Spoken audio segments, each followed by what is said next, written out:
je suis Madame Dugenais, proviseure de ce merveilleux lycée, le lycée de Bagneux, hein, le lycée qui réussit pour être dans le goût de ce soir, hein, donc un lycée qui a 80% de réussite. C'est tout à fait possible avec des élèves en grande difficulté, qui nous arrivent en grande difficulté, mais qu'on arrive à emmener vers le savoir-faire et le savoir-être, puisqu'un lycée professionnel doit aussi proposer aux élèves une bonne façon d'être pour obtenir un emploi. Vous savez que les entreprises n'acceptent guère les élèves qui ne savent pas se tenir. Donc voilà, les deux objectifs de ce lycée, savoir-faire, savoir-être. Je pense qu'on n'y réussit pas trop mal. J'ai des collègues là autour de moi.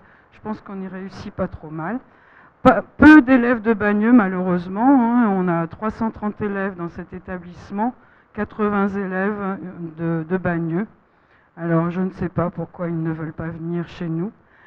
Peut-être qu'ils ont d'autres horizons intéressants. Enfin, de toute façon, des horizons intéressants, il y en a ailleurs aussi. Hein. Peu de filles aussi, 11 filles seulement. Donc, on va faire un peu la promo du lycée sur les filles. Nos métiers n'attirent pas vraiment les filles, un métier de l'électrotechnique, de l'électronique, maintenance industrielle. Pourtant, les filles qui passent chez nous réussissent bien. Et bon, voilà, on verra, on va passer dans les collèges, on verra si on arrive à ce que les filles soient tentées par nos métiers. Donc, je vous souhaite une bonne soirée et encore une fois, bienvenue chez nous, dans ce lycée très agréable à vivre. Je laisse la parole à Monsieur Coinet. Merci Madame la proviseure. Madame la députée maire, quelques mots pour ouvrir notre rencontre éducative. Merci beaucoup. Alors bien sûr, d'abord je voudrais remercier Madame Agnès Van Zanten d'être parmi nous ce soir. Philippe Coinet qui est donc coordinateur de notre projet éducatif local. Donc, on va vous présenter dans quelques instants et je le laisserai faire volontiers. Je voudrais remercier Mme Dugenais de nous accueillir au lycée professionnel. Je voudrais bien entendu avec Julie Sommaruga, maire adjointe à l'enseignement, donc vous dire à toutes et à tous la bienvenue ce soir, remercier les chefs d'établissement, les élus, les parents d'élèves, les enseignants qui sont là ce soir et qui ont accepté de braver le froid qui était, c'est vrai, redoutable pour ressortir de chez soi une fois qu'on avait fini sa journée de travail. Alors peut-être vous vous rappelez pourquoi nous sommes ensemble ce soir. D'abord, vous redire que nous avons installé depuis quelques mois maintenant un conseil éducatif local avec l'ambition donc d'élaborer un projet éducatif local partenarial donc sur notre ville et donc de mettre, j'allais dire, tout le monde au travail pour la réussite et l'épanouissement des enfants et des jeunes de la ville. L'agence comme partenaire, dont un des représentants est là, vous m'en excuserez, je ne me souviens plus votre nom, c'est pas bien, monsieur Véniche.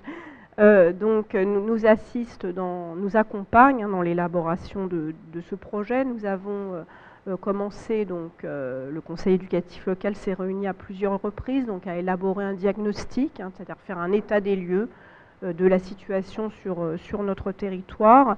Et puis nous nous engageons maintenant, nous posons un certain nombre de questions dans des ateliers auxquels vous serez invités à participer, mais Philippe Coinet y reviendra certainement. Alors on a souhaité ce soir, avec cette rencontre éducative, et avec vous, Madame Van Zanten, qui travaillait beaucoup sur ces questions-là, s'interroger sur les questions donc, du choix de l'école et de la réussite scolaire et de la carte scolaire, comment elle peut influencer ou non aujourd'hui et les choix des familles et aussi les réussites de nos enfants ou pas.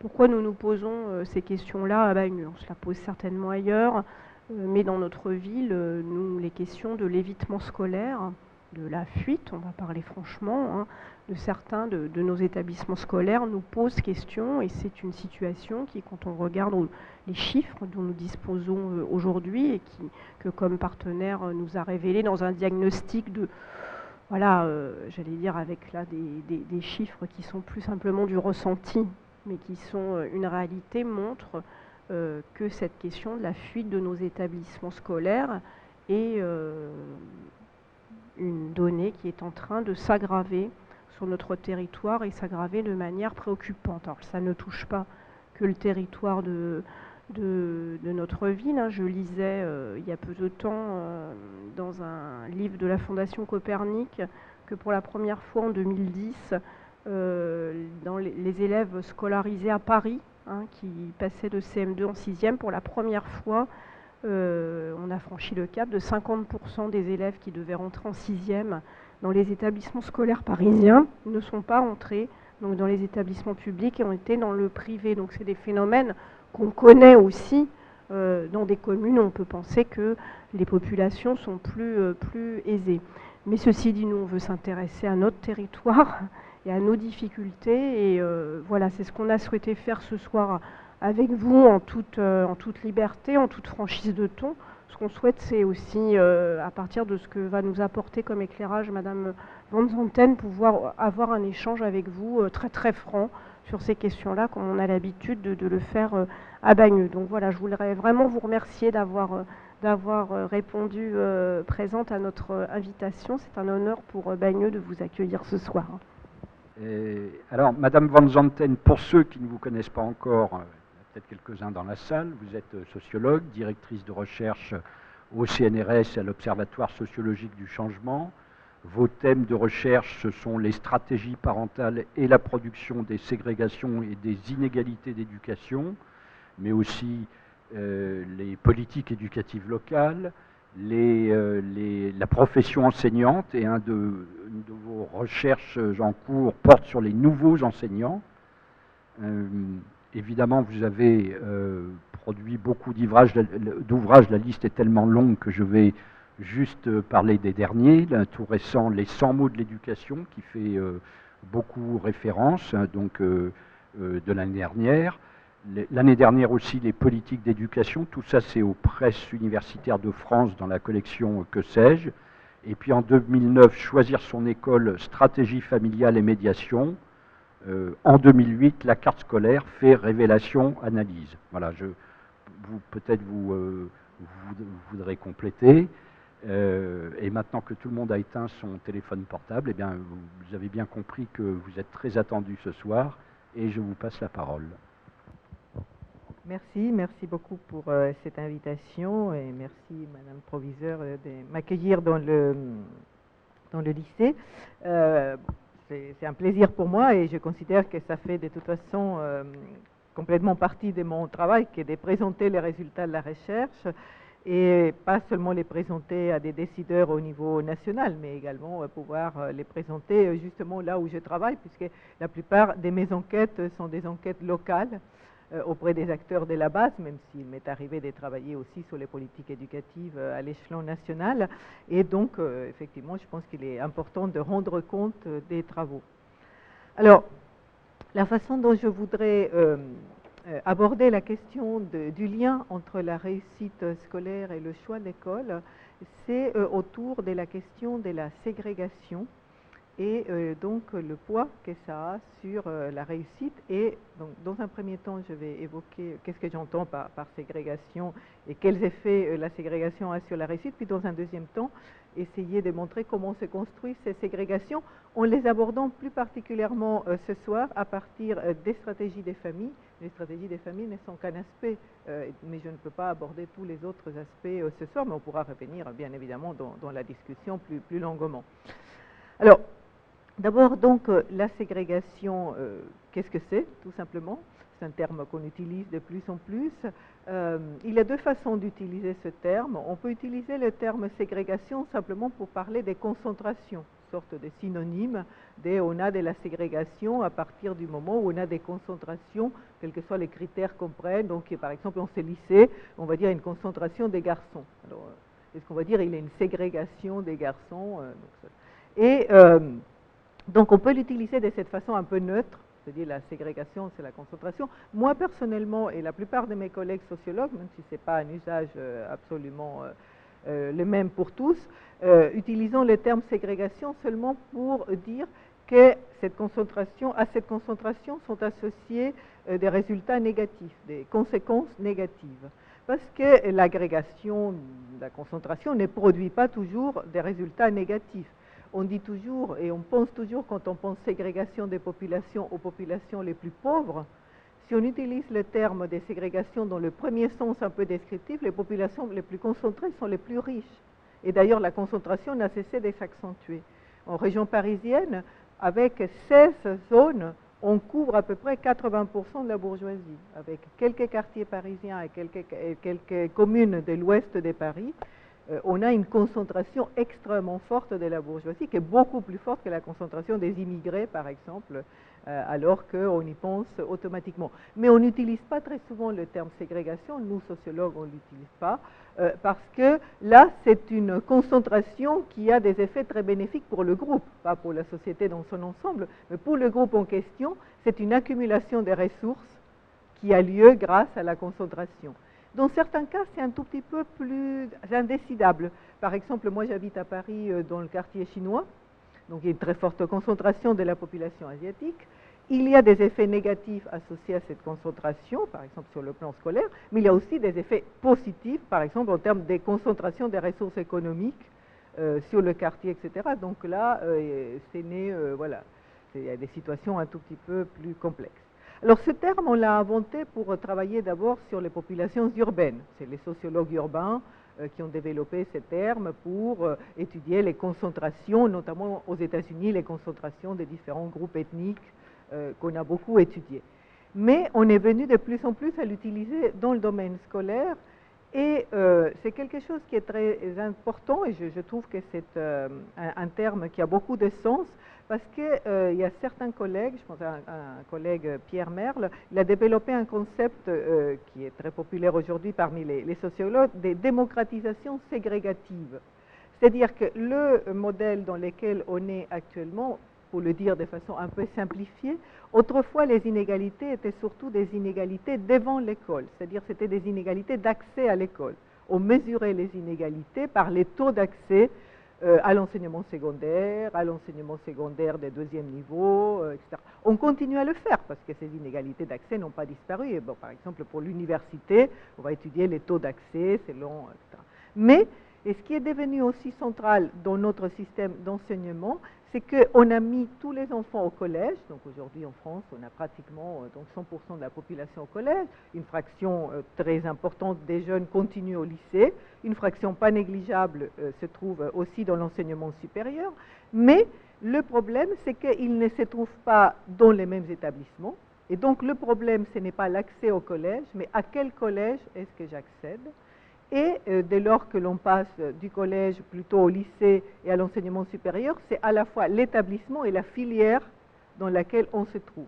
Et donc l'idée de démocratisation ségrégative, c'est la notion de démocratisation renvoie à l'idée qu'il y a une ouverture de l'accès, ce que parfois certains sociologues appellent la massification de l'enseignement.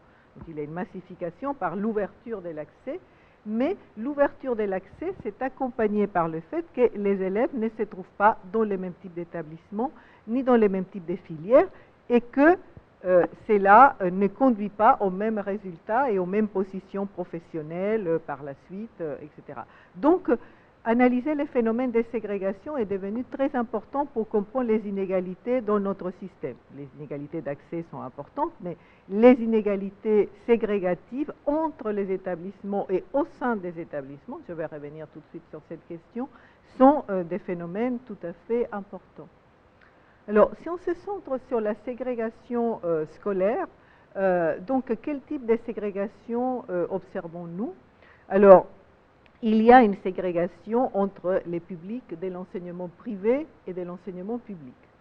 Ce n'est pas une ségrégation absolue, au sens où on va dire dans le privé il n'y a que des riches et dans le public il n'y a que des pauvres.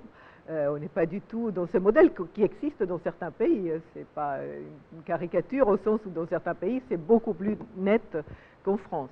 En France, on a un privé qui couvre un ensemble des catégories, mais qui recrute quand même davantage des publics favorisés, et surtout dans les grandes villes, parce qu'il y a privé et privé. Le petit privé de Bretagne n'est pas le privé de la région parisienne. Le privé de la région parisienne ou de Lyon ou du centre-ville de Lille est un privé pas bourgeois au sens fort du terme, mais qui regroupe plutôt des classes supérieures et des classes moyennes, avec une petite fraction des classes populaires. Donc il y a un rôle ségrégatif du privé. Il y a aussi une coupure à laquelle je me suis aussi pas mal intéressée dans mes travaux, c'est que les gens du privé vont au privé. C'est-à-dire les gens qui travaillent dans le secteur privé ont plus tendance à aller dans le privé, et les indépendants vont davantage au privé, et le secteur public va davantage au public. Donc il y a aussi en France encore une coupure, et notamment comme en France il y a un service public, malgré tout ce qui est en train d'arriver en ce moment, on a quand même un service public qui est beaucoup plus important que dans beaucoup de pays. Donc il y a un gros secteur qui va dans l'enseignement public. Donc il y a déjà ce type de ségrégation. Après, il y a une forte ségrégation de plus en plus à l'intérieur du secteur public. C'est souvent de ça dont on parle le plus. Je trouve qu'il faut toujours tenir compte du privé, parce que je trouve que sinon on ne comprend pas ce qui se passe si on ne voit pas qu'il y a l'enseignement privé. Mais il est très important aussi, bien sûr, de se focaliser à l'intérieur du public. D'ailleurs, un des résultats de mon enquête dans mon livre « Choisir son école », c'est quand j'ai interrogé les familles sur leur perception du privé et du public. Eh bien, les familles parlent du privé comme un enseignement plus diversifié. C'est-à-dire, ils voient déjà le privé comme un recours, ça on le sait, donc même si on ne fréquente pas du tout le privé, ils disent c'est bien qu'il ait le privé, parce qu'en cas de problème, il faut que j'ai une échappatoire. Donc, et c'est pour cela que les gens sont à plusieurs reprises manifestés en masse dans la rue, et tous ceux qui manifestaient n'étaient pas des usagers du privé, mais étaient aussi des gens qui disaient si jamais il y a un problème, il faut bien que j'ai une possibilité de recours. Mais le privé est aussi perçu comme un espace plus diversifié. Il y a des établissements catholiques et d'autres moins catholiques. Il y a des établissements innovants et pas innovants. Il y a des établissements qui se spécialisent dans la discipline et d'autres qui se spécialisent dans le rattrapage scolaire. Il y a des établissements clairement élitistes, socialement ou scolairement.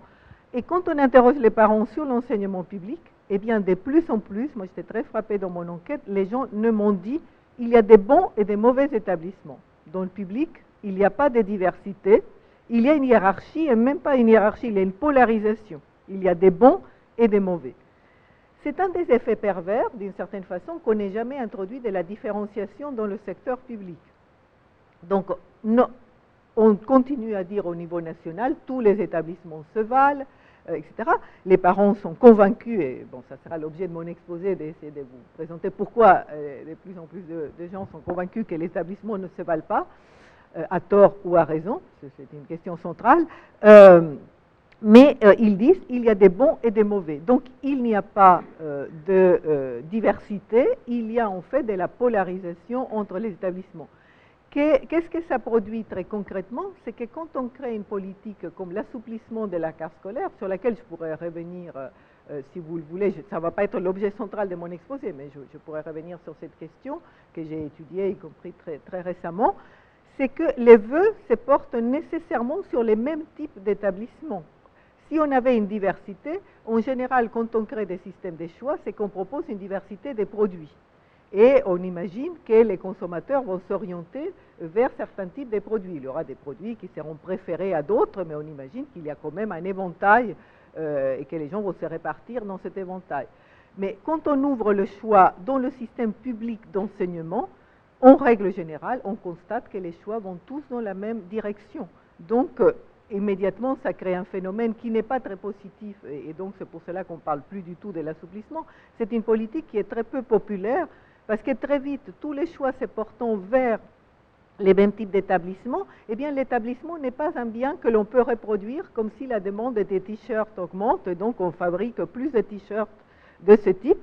On ne peut pas fabriquer des établissements pour satisfaire la demande, et si on venait à les fabriquer, ils n'auraient pas la même valeur, parce que l'éducation est un bien rare, et sa valeur est associée à sa rareté. Et donc, on ne va pas reproduire des petits lycées Henri IV pour que tout le monde ait son petit lycée Henri IV, parce que la valeur du lycée Henri IV irait décroissant au fur et à mesure qu'il augmenterait en taille. Donc, on a un phénomène dans lequel les consommateurs sont très vite insatisfaits. C'est une politique et contrairement à ce qu'on pense, on dit toujours c'est un effet d'appel pour les classes moyennes. C'est peut-être un effet d'appel dans le discours au départ, mais ce n'est pas du tout une politique populaire par la suite parce que les gens demandent de plus en plus la même chose et ils ne peuvent pas l'avoir. Et donc on a des gens qui sont insatisfaits, d'autant plus insatisfaits qu'on leur a dit qu'ils pouvaient demander et que la plupart des gens pensent que si on leur dit qu'ils peuvent demander, c'est qu'ils vont avoir satisfaction. Ils sont plus insatisfaits que quand ils ne pouvaient pas demander. Ce n'est pas une politique très populaire. Et alors, effectivement, ça va aussi se traduire par le fait d'aller davantage vers le privé, etc. Ça peut se traduire sur le fait que si on n'a pas le vœu principal, on peut descendre d'un échelon de la hiérarchie des établissements. Après, on peut aller dans des choses plus subtiles. Mais effectivement, c'est pas... On voit bien comment dans un système polarisé, la notion de choix est très problématique. Et puis la dernière chose que je voudrais dire sur la ségrégation, c'est l'importance que prend aussi la ségrégation à l'intérieur des établissements. Ça, c'est quelque chose sur lequel j'avais moi-même beaucoup travaillé dans un ouvrage antérieur, c'est un de mes premiers livres qui s'appelait L'école de la périphérie. Et c'est une enquête que j'ai faite dans la banlieue sud de Paris, et donc où j'avais travaillé sur les collèges d'une ville de la banlieue parisienne. Et un des phénomènes très importants, c'est la répartition des élèves entre les classes. Et donc, il y a de plus en plus, c'est un phénomène typiquement français, parce que comme la liberté des choix a été assez réprimée, même s'il n'a jamais été absolu, loin de là, puis qu'il y avait toujours le privé, mais malgré tout, il y avait la carte scolaire. Est-ce que beaucoup d'établissements ont fait, mais ça a été en interaction avec la demande des familles, c'est de dire, mais vous venez dans cet établissement qui n'est pas peut-être le meilleur collège du monde, mais vous serez dans votre petite classe protégée, et si vous prenez 6e allemand, 5e allemand latin, 4e classe européenne, 3e poursuite en classe européenne, votre enfant aura un parcours protégé dans cet établissement, il sera avec des élèves blancs des classes moyennes. Bon, on ne va pas le dire comme ça, mais il y a tout un langage codé autour de cela. Et donc la ségrégation entre les classes, qui est totalement interdite au collège, bien évidemment, parce que c'est contre le collège unique. Il y a des collègues chercheurs, parce que moi je travaille de façon plus qualitative, mais des collègues qui ont travaillé sur le plan plus statistique, qui disent qu'il y aurait 2/3 des collèges en France qui ont des classes de niveau. Donc l'écart entre la législation officielle et la réalité est très grand. Après, ce n'est pas facile toujours de décider ce que c'est une classe de niveau, à partir de quel moment, selon le niveau académique des élèves, ou selon la catégorie sociale, ou s'ils sont français ou d'origine immigrée, est-ce qu'on décide qu'il y a ségrégation? C'est quelque chose d'un peu compliqué, mais c'est quelque chose qui est fait pour retenir souvent les meilleurs élèves, et malheureusement, dès lors qu'on est, comme dans les collèges que j'étudiais, dans l'école de la périphérie, dans des collèges où il y a très peu de bons élèves, si on met tous les bons élèves, ou presque, dans une classe, toutes les autres classes deviennent mauvaises par définition, parce que si je peux m'exprimer ainsi, je m'en excuse, le stock de bons élèves étant épuisé dans la bonne classe, il y a un phénomène dont se plaignent parfois les enseignants, qui sont un peu partagés par rapport à cette politique. S'il n'y a pas de tête de classe, il n'y a pas d'entraînement, et donc il y a ce phénomène-là. Mais en même temps, j'ai interrogé aussi beaucoup d'enseignants qui m'ont dit « Ah non, mais moi je préfère qu'il y ait des classes comme ça, des bonnes classes, c'est ce que j'appelle ma classe oasis. C'est la classe où je me repose, où il y a des élèves normaux, où je peux interagir normalement, etc. Et donc, même si j'ai des classes difficiles, je me dis, le lundi, j'ai ma classe oasis, et donc c'est vraiment un plaisir, etc. Et donc, ça produit beaucoup d'effets négatifs, parce que, comme en France, les établissements sont surtout des lieux d'enseignement, ce n'est pas des lieux éducatifs où il se passe plein de choses à l'extérieur de la classe. Et en France, encore aujourd'hui, beaucoup d'établissements, c'est une collection des classes. Donc, ces petites classes les unes à côté des autres. Donc, l'essentiel d'un établissement, c'est ce qui se passe dans la classe. Donc, si les élèves ont dit, les chefs d'établissement me disent souvent, mais nous, on a ici une très grande mixité dans l'établissement, etc. Mais s'il n'y a pas de mixité dans les classes, l'essentiel, c'est ce qui se passe dans la classe. Il peut y avoir un peu de mixité dans la cour, mais, et ce que montrent beaucoup d'enquêtes, et notamment les travaux sur la violence qu'il a pu avoir, et ça me renvoie au deuxième thème que je voulais aborder rapidement, c'est sur les effets de la ségrégation. C'est qu'un des effets qu'on a pu constater, c'est que quand on crée des classes de niveau dans un établissement, c'est un générateur de violence, c'est-à-dire que les élèves entre eux, par un mécanisme que les sociologues et les psychologues sociaux connaissent très bien, c'est qu'on supporte assez bien les riches quand ils sont loin, mais avoir quelqu'un qui a un privilège juste à côté, savoir qu'on est à côté de la classe européenne ou de la classe horaire aménagée en musique, dont on nous dit qu'ils peuvent sortir plus tôt, dont les enseignants répètent à l'envi, vous devriez vous comporter comme les élèves de la classe européenne, etc. Ça, c'est insupportable. Au quotidien, c'est insupportable.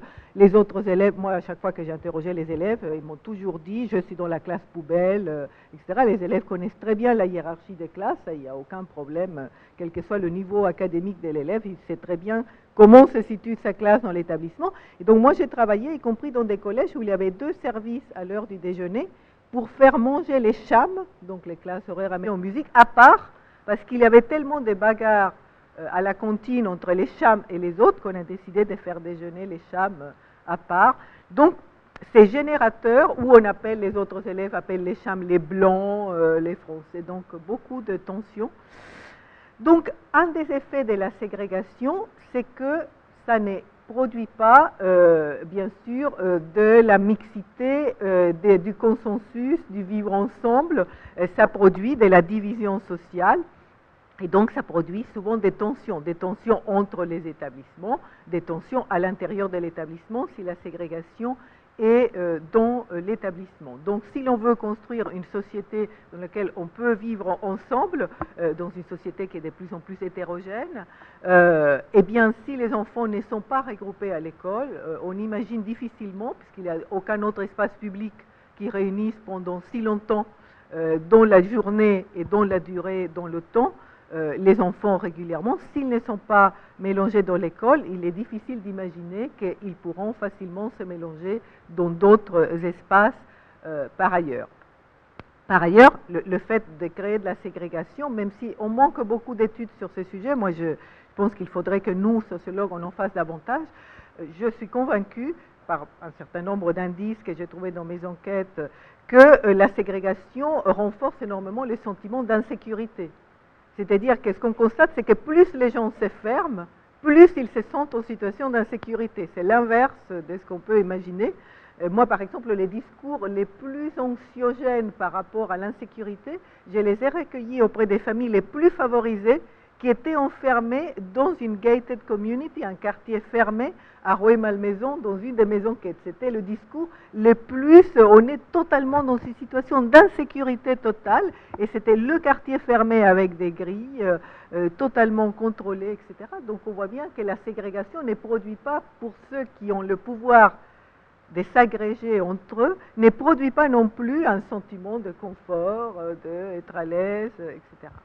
Par ailleurs, et là sur un plan plus scolaire, on a beaucoup de résultats d'enquête, là en revanche on a quand même pas mal de travaux, qui montrent que la concentration d'élèves des niveaux faibles dans les classes n'est pas du tout favorable aux apprentissages. C'est-à-dire que cet effet d'entraînement dont parlent les enseignants, c'est un effet réel. C'est-à-dire que si l'on veut faire progresser l'ensemble des élèves, le meilleur contexte d'enseignement, ce sont les classes hétérogènes dans lesquelles il y a un effet d'entraînement des élèves moyens et des élèves moyens faibles par les élèves forts. Quand on a des élèves en très grande difficulté, là peut se poser le problème de l'hétérogénéité parce qu'il n'est pas toujours facile. Mais ça, c'est une petite fraction, parce que comme on joue beaucoup sur les termes, quand je dis en grande difficulté, c'est vraiment les 5% des élèves qui sont en très très grande difficulté, pas les élèves qui ont normalement de difficultés.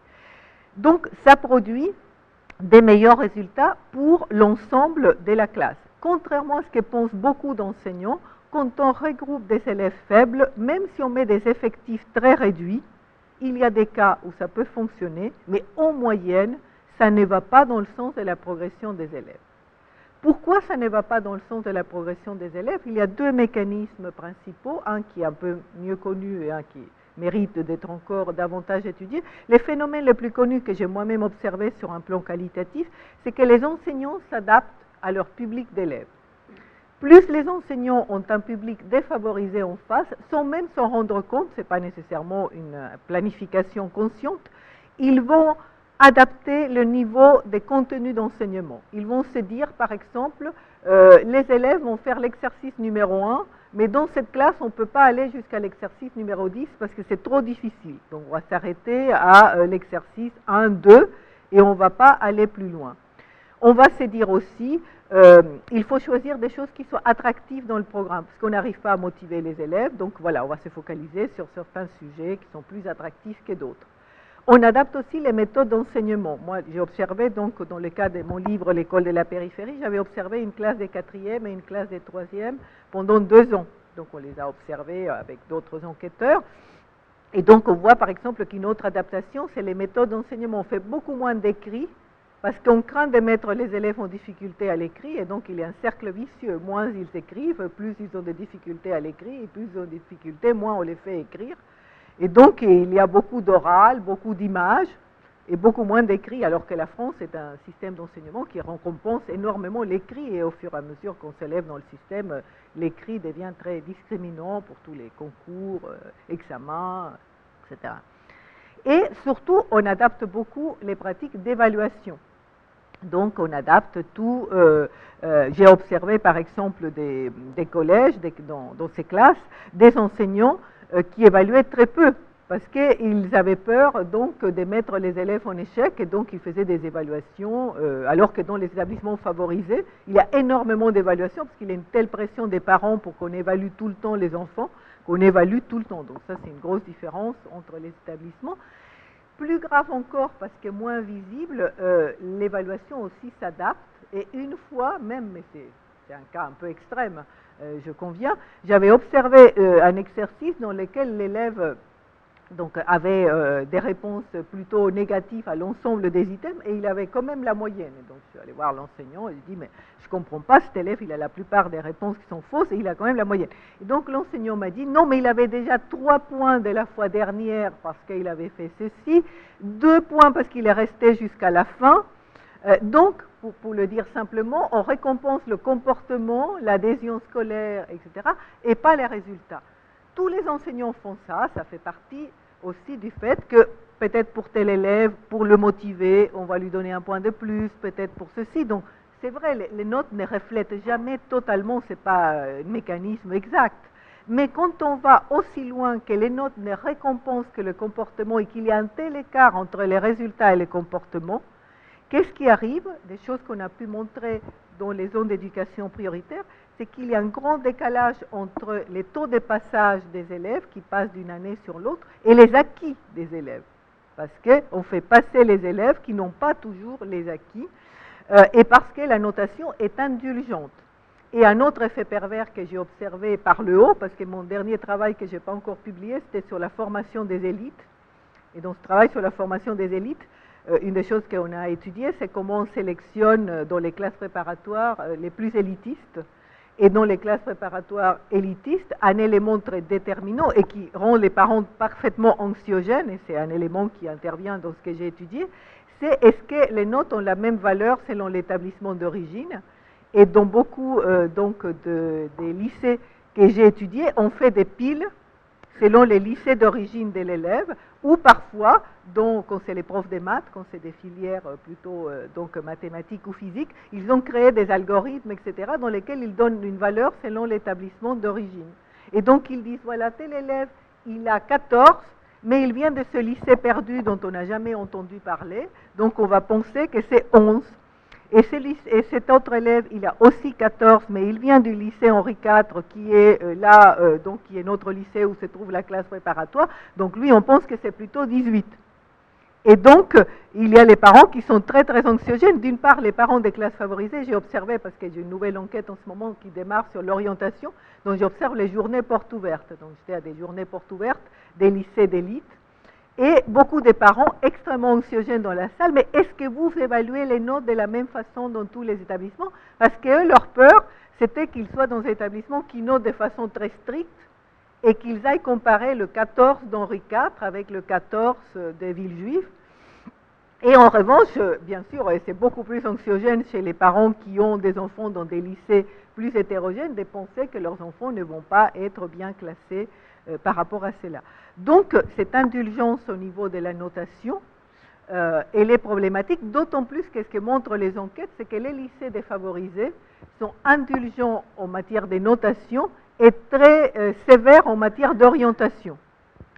Donc, ils notent gentiment, mais ils sont sévères au moment d'orienter les élèves. Un peu moins sévères ces années, parce qu'on a fait pression pour augmenter, mais plus sévères. Et l'inverse, c'est vrai des lycées favorisés. On note de façon très stricte, et on est beaucoup plus indulgent en matière d'orientation, puisqu'on s'est dit que les élèves sont sous-notés, et que dans les autres établissements, on pense qu'ils sont surnotés.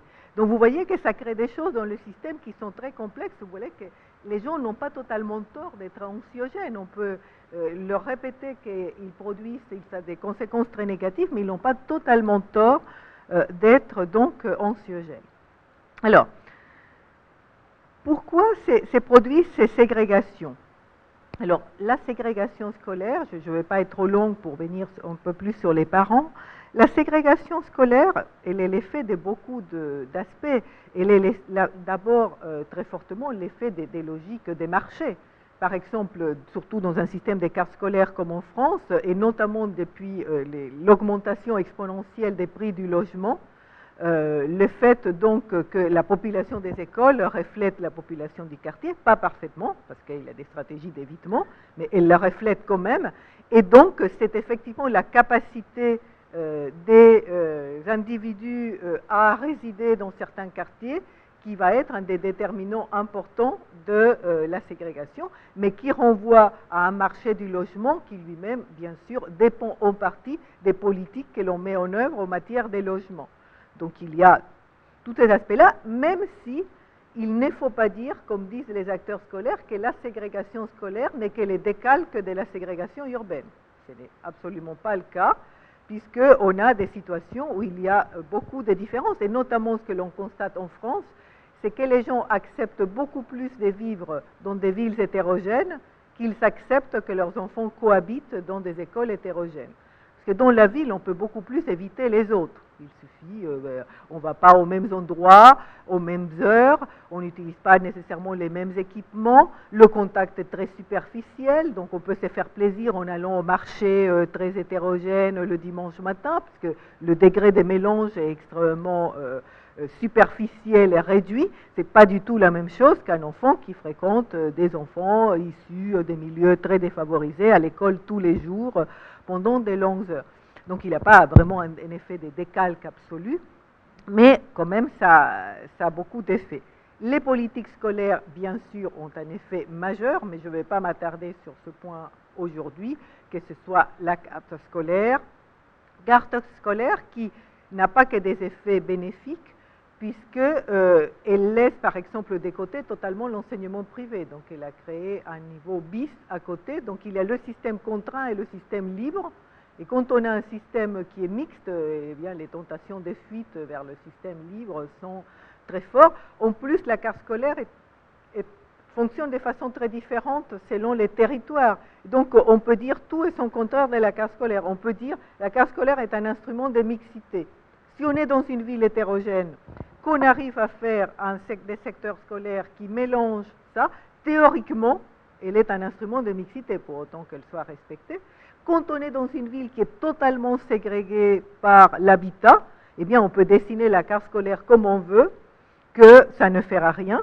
Et quand on est dans une zone rurale, on n'a presque pas besoin des cartes scolaires, parce que si on a un seul collège et que l'autre est à 3/4 d'heure de distance, très peu de familles vont faire le choix de l'autre collège. Donc on peut dire toutes sortes de choses sur la carte scolaire, parce que c'est un instrument local. Donc, selon les caractéristiques de la localité. Donc, moi, quand on me pose cette question, je dis toujours, eh bien, dites-moi comment est votre commune, parce que je ne peux pas dire comme ça comment fonctionne la carte scolaire sans connaître les caractéristiques locales. Donc, tous ces effets jouent énormément, mais c'est sur quoi je vais me centrer, c'est sur les stratégies des familles, donc dans la deuxième partie de ma présentation, c'est sur les stratégies des familles, qui sont qu'un aspect, mais un aspect pas du tout négligeable de la construction des ségrégations, qui elle-même joue très fortement sur la réussite scolaire, comme elle joue sur d'autres objectifs. Alors, quand on parle des stratégies des familles en termes de choix, de quelles stratégies peut-on parler? Alors, je les ai déjà un peu évoquées, mais je les rappelle, il y a le choix du privé, Choix du privé qui est un phénomène majeur en France et qu'on ne voit pas toujours quand on consulte les statistiques. Parce que quand on consulte les statistiques, qu'est-ce qu'on voit? C'est qu'en France, depuis très longtemps maintenant, on a 20% par exemple d'élèves dans le secondaire qui sont dans le privé. Et on se dit, mais voilà, ça n'a pas bougé, donc ça reste stable, donc il n'y a aucun phénomène qui se passe. Et en fait, il y a deux phénomènes très importants qui n'apparaissent pas quand on voit les statistiques de cette façon-là. C'est qu'est-ce qui est intéressant en France, c'est le va-et-vient entre le public et le privé. Et donc, si on prend des analyses longitudinales qui tiennent compte de la carrière des élèves dans le public et le privé, eh bien, ce que nous montrent les statistiques, c'est que 2 enfants sur 5, une famille sur 2, donc c'est la moitié des ménages en France, a utilisé les privés à un moment de la scolarité de ces enfants. Donc, on n'est pas du tout dans un phénomène marginal, on est dans un phénomène massif, qui bien sûr peut prendre des proportions beaucoup plus importantes dans certaines villes et être très minoritaire ailleurs. À nouveau, ça dépend. Le privé est très inégalement réparti, donc on peut avoir des situations très différentes, mais c'est un phénomène très important. Et puis ce que nous disent pas ces statistiques, c'est toutes les listes d'attente pour aller dans le privé, c'est-à-dire tous ceux qui voudraient aller, qui n'y sont pas, parce que l'État ne laisse pas grandir l'enseignement privé et que ça s'est fait à moyens constants au sens de il faut fermer une classe pour ouvrir une autre, etc. Donc l'état du privé ne reflète pas l'état de la demande des privés, pour le dire de cette façon-là. Après, on a le choix à l'intérieur du secteur public. Alors, ce choix a été pendant longtemps très contraint par la carte scolaire. En même temps, il y a toujours eu des possibilités de dérogation. Possibilités de dérogation par 2 voies principalement. Les dérogations par rapport à un ensemble de motifs qui mélangeaient, par exemple, des motifs de santé, des motifs de proximité, et aussi un motif qui n'est jamais déclaré comme motif, mais auquel je me suis aussi un peu intéressée dans mon enquête, qui est le fait d'être enseignant. Les enseignants bénéficient d'une très grande tolérance pour leurs enfants. C'est comme quand on travaille à la SNCF en voyage gratuit. Quand on est dans l'éducation nationale, on a quelques avantages. Et donc, j'ai observé un certain nombre de commissions de dérogation dans lesquelles il suffit de dire c'est un collègue. Et donc, voilà, c'est un critère non dit qui peut fonctionner. Ce n'est pas toujours le cas, bien sûr, ça peut varier d'une zone à l'autre, etc. Mais donc, il y a ces dérogations-là. Et puis, surtout, ce qui s'est développé beaucoup ces dernières années, c'est que comme l'État n'a cessé de dire qu'il y a un collège unique, par exemple, si je reste au niveau collège, mais de créer des options, eh bien, à partir du moment où on a créé des options, on a ouvert la possibilité des dérogations en demandant donc une langue rare, enfin rare du point de vue français, parce que dire que le chinois est une langue rare, c'est un vrai contresens à l'échelle mondiale, mais bon, donc les langues rares, les classes européennes, les classes horaires aménagées en musique, danse, etc. Donc, ouvrant la possibilité de demander un autre établissement. Quand on tient compte de ça, qu'est-ce qu'on voit au niveau des statistiques? Quand on fait des statistiques au niveau national, on voit qu'entre 10 et 12% des élèves ne sont pas dans le collège public de leur secteur. Mais ces statistiques nationales ne valent pas grand-chose, parce que les situations locales, comme je le disais tout à l'heure, sont très variées. Donc on est en train d'additionner des zones rurales où personne n'est choisi, et la région parisienne où il y a beaucoup plus des personnes qui choisissent. Donc c'est surtout, il faut le voir au niveau local. Et quand on va au niveau local, on a des pourcentages qui sont beaucoup plus élevés des personnes qui choisissent à l'intérieur du public, y compris avec d'autres stratégies qui ne sont pas des stratégies officielles et officieuses. Alors les journalistes aiment beaucoup ça, même si c'est quand même très minoritaire, mais ça existe, c'est tout le phénomène des fausses adresses. Donc moi, par exemple, pendant très longtemps, j'ai travaillé à Paris 5 avant de travailler à Sciences Po, et le lieu où je travaillais était juste derrière le lycée Fénelon. Et on avait tous les ans au moins une vingtaine de demandes de gens qui nous demandaient s'ils pouvaient utiliser notre adresse comme lieu de résidence pour que leurs enfants puissent aller au lycée Fénelon, etc. Alors il y a des gens qui vont plus loin, qui vont acheter des garages, qui vont faire des fausses factures avec des amis, des gens de la famille, etc. Donc ça existe, ça reste quand même un phénomène minoritaire, mais ce n'est pas inexistant. Donc ça, c'est à quoi on pense automatiquement. Mais moi, je me suis intéressée à 2 autres stratégies que je considère au moins tout aussi importantes. La première, je l'ai déjà évoquée rapidement tout à l'heure, ce sont les choix résidentiels. C'est-à-dire que beaucoup de familles choisissent leur lieu de résidence quand elles le peuvent, parce que ça devient une stratégie réservé aux catégories les plus favorisées, vu les prix du logement à côté des établissements, en tout cas les plus cotés d'entre eux. Donc, moi, par exemple, dans mon travail sur les choix de l'école, qui portait essentiellement sur des familles des classes moyennes et supérieures, même si j'ai interrogé un échantillon des familles des classes populaires, eh bien, 2/3 des familles que j'ai interrogées m'ont dit qu'elles ont choisi le lieu de résidence. J'ai interrogé 167 familles, m'ont dit qu'elles avaient choisi leur lieu de résidence en fonction de l'école. Et donc, quand on dit ça aux acteurs du système d'enseignement, ils me disent toujours « Ah non, mais ça n'a rien à voir avec nous ». Mais quand les acteurs disent que la ségrégation scolaire est le résultat de la ségrégation résidentielle, il faut voir que le phénomène est beaucoup plus interactif que ne les laisse entendre ces discours. Parce que si la ségrégation résidentielle est liée à la qualité de l'école, on est bien dans la qualité perçue de l'école, pas nécessairement la qualité réelle, on est dans un phénomène totalement interactif qui se nourrit continuellement. Donc il faut s'intéresser beaucoup à ça. Mais on n'a en France aucune enquête statistiques qui permettent vraiment de savoir quelle est la proportion des familles qui choisissent. Il y a quelques travaux qui commencent à se faire sur, par exemple, les liens entre les prix du logement et la qualité supposée des établissements dans le secteur. Aux États-Unis, il y a beaucoup d'enquêtes comme ça qui montrent qu'il y a un lien très fort entre les établissements et les prix des loyers ou les prix des résidences à l'achat dans un quartier. Moi, quand j'ai beaucoup discuté avec les proviseurs des lycées d'élite dans mon enquête sur la formation des élites, et eux, ils disent que leur population autour a totalement changé. Par exemple, j'ai beaucoup discuté avec le proviseur du lycée Henri IV, il dit qu'il y a beaucoup moins maintenant des catégories intellectuelles autour du lycée qui ne peuvent plus vivre, donc toutes les catégories chercheurs, enseignants du supérieur, qui étaient le public du lycée Henri IV en grande partie, c'est de moins en moins les gens qui habitent en tout cas autour, parce que ce sont des catégories beaucoup plus fortunées des cadres du privé, des professionnels du secteur privé qui peuvent acheter les résidences à côté. Donc c'est vraiment quelque chose qui mérite une analyse beaucoup plus poussée. Puis l'autre stratégie des choix que j'ai déjà évoquée, c'est ce que j'ai appelé dans mon premier livre, l'école et la périphérie, la colonisation des établissements du quartier. C'est-à-dire qu'il y a une fraction des familles qui ne peuvent pas partir. Et bon, par exemple, elles ont fait une demande de dérogation, elle n'a pas été acceptée. Elles n'ont pas suffisamment d'argent pour déménager dans un quartier plus favorisé. Elles ne veulent pas aller dans le privé parce qu'elles sont idéologiquement contre le privé, ou il n'y a pas de privé, ou elles n'ont pas été acceptées dans le privé, etc. Et donc, elles sont contraintes de rester sur place. Ou elles sont restées parce qu'il y a d'autres motivations, parce que déménager, c'est quand même très coûteux.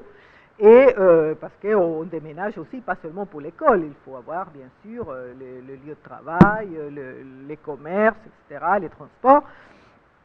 Donc il y a beaucoup de familles qui restent, soit parce qu'elles l'ont volontairement fait, soit insatisfaites, mais qui ne sont pas contentes de l'établissement du secteur. Et donc elles mettent en œuvre des pratiques que j'ai appelées des colonisations de l'école. Et donc, dans mon livre « Choisir son école », c'est quelque chose que j'avais déjà étudié dans ces livres-là, l'école de la périphérie, mais aussi dans mon livre « Choisir son école », j'ai appelé, donc, il y a une colonisation qui est un peu vertueuse et une colonisation qui a plutôt des effets négatifs. La colonisation un peu vertueuse, que j'ai trouvée dans certains secteurs, malheureusement, elle est beaucoup moins répandue que la colonisation qui a des effets plus négatifs. Elle passe souvent par le fait, par exemple, j'avais travaillé dans une ville des banlieues où il y a un certain nombre de parents qui étaient au centre-ville et qui s'est posé la question de savoir s'ils envoyaient leurs enfants au collège du centre-ville ou pas. Et donc, ce qu'ils ont fait, c'est que beaucoup de parents se sont devenus quasiment des entrepreneurs pour convaincre d'autres parents des classes moyennes de rester. Donc, il y a tout un travail pour les convaincre. Et ils se sont énormément investis dans l'école. Ils ont même obtenu que l'école soit classée en zone d'éducation prioritaire alors qu'elle ne les méritait pas parce que c'était une école moyenne, ce n'était pas une école vraiment totalement défavorisée à l'époque. Et ils se sont énormément investis dans toutes les activités. Ils font encore du soutien scolaire le samedi matin pour les enfants en difficulté. Et donc, ils ont obtenu un retour des classes moyennes. Et donc, ils ont créé un effet vertueux parce que plus il y a eu des classes moyennes qui sont restées, les résultats se sont améliorés. Plus les résultats s'amélioraient, plus il y avait des classes moyennes qui restaient. Et donc, du coup, c'est devenu un établissement véritablement hétérogène au sens vrai du terme, c'est-à-dire avec différentes fractions de la population. Malheureusement, ce cas de figure est peu fréquent, et le cas de figure le plus fréquent, c'est celui qui conduit les parents à demander justement ces classes de niveau, et c'est là où on se dit, où les parents font une sorte de chantage, de pression. On laisse nos enfants, mais vous les mettez tous dans la même classe. Vous savez que parfois on appelle ça les classes CAMIF, parce qu'elles recrutaient beaucoup d'enseignants, donc on faisait allusion au catalogue de la CAMIF. Donc, j'ai observé ça parfois de la part des associations des parents, qui tous les principaux membres, les gens les plus investis dans l'association, disaient, écoutez, on accepte de laisser nos enfants ici, mais ils sont tous regroupés dans la même classe. Parfois, c'est le principal du collège qui le propose. Moi-même, ça m'est arrivé en tant que parent d'élève. Une fois, un de mes enfants au collège, j'ai vu que l'année suivante, il était dans la même classe avec tous ses copains, etc. Je me suis dit, c'est étonnant, quand même, en général, les principaux essayent à chaque fois de répartir à nouveau les élèves, etc. Et donc, je suis allée demander au principal comment ça se fait qu'ils se retrouvent tous dans la même classe. Il m'a dit, moi, excusez-moi l'expression, moi, je mets tous les emmerdeurs ensemble, donc tous les parents qui sont dans l'association des parents, tous les enfants sont dans la même classe. Comme ça, je n'ai qu'une classe où les parents viennent me voir, protestent, etc. Et donc, on voit bien qu'il y a des stratégies qui, elles, produisent des effets très négatifs. Parce que je peux dire que mon enfant, cette année-là, en 5e, a eu une scolarité extrêmement protégée. Il n'était qu'avec les enfants de l'association des parents. Je n'ai pas du tout demandé cela, mais il était dans un environnement qui n'était que des classes moyennes, qui n'était qu'avec des enfants qui réussissaient très bien, etc. Et donc, on revient à cette logique de ségrégation entre les classes. Donc ça, c'est les 4 stratégies que j'ai étudiées. Alors, pourquoi est-ce que les parents développent ces stratégies? Qu'est-ce qui les pousse donc à développer ces stratégies? Alors, d'abord, ce sont les objectifs que poursuivent les parents. Donc, les parents sont très préoccupés par les effets du diplôme sur l'insertion professionnelle, donc une motivation qui est instrumentale, qui est très forte. Donc, c'est une préoccupation très grande et qui est justifiée en France, parce qu'on sait qu'en France, le poids du diplôme initial est très fort. C'est un système dans lequel, je veux dire, c'est le niveau d'entrée qui va définir très fortement la carrière. Donc tout le monde est extrêmement anxieux d'avoir le meilleur niveau d'entrée possible, parce qu'après, il y a peu de mobilité professionnelle comparativement à d'autres pays. Et donc, si on rate le niveau d'entrée, c'est pas impossible, bien sûr, mais le rattrapage est beaucoup plus difficile que dans d'autres systèmes. Donc, les parents sont extrêmement soucieux de donner à leurs enfants une bonne scolarité en termes de quelle est la valeur du diplôme à la fin de la scolarité pour entrer dans le marché du travail. Mais contrairement à certains discours qui ne se focalisent que sur cet aspect-là, moi, dans mon enquête, je me suis aussi beaucoup intéressée à ce que j'ai appelé les visées expressives des parents. C'est-à-dire que les parents, ils n'ont pas que des visées instrumentales. Tous les parents que j'ai interrogés, et surtout c'est le modèle des classes moyennes, ils voudraient que leurs enfants réussissent et qu'ils soient heureux. Donc il y a la réussite et le bonheur. Quand je dis bonheur, c'est au sens large, donc le bien-être, la sécurité, l'épanouissement, les développements personnels. Et donc comment concilier la réussite et le bonheur? Donc il n'y a pas que la recherche instrumentale, il y a aussi la recherche des établissements où l'enfant soit en sécurité. De plus en plus, malheureusement, surtout en région parisienne, dans les grandes villes, les visées expressives sont plutôt négatives, c'est-à-dire c'est dans le sens de la sécurité.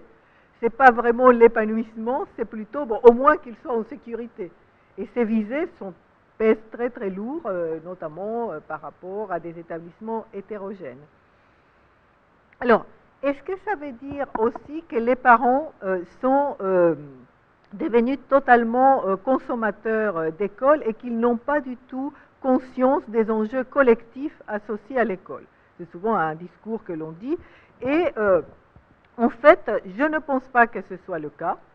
Je pense que les parents, beaucoup des parents que j'ai interrogés, alors je ne rentre pas dans le détail parce que je serais trop longue et je voudrais m'arrêter après pour qu'on puisse avoir une discussion, mais c'est variable selon les catégories sociales dont on parle, mais beaucoup des parents que j'ai interrogés étaient vraiment tiraillés dans un dilemme que j'ai retraduit dans le sens bon parent ou bon citoyen.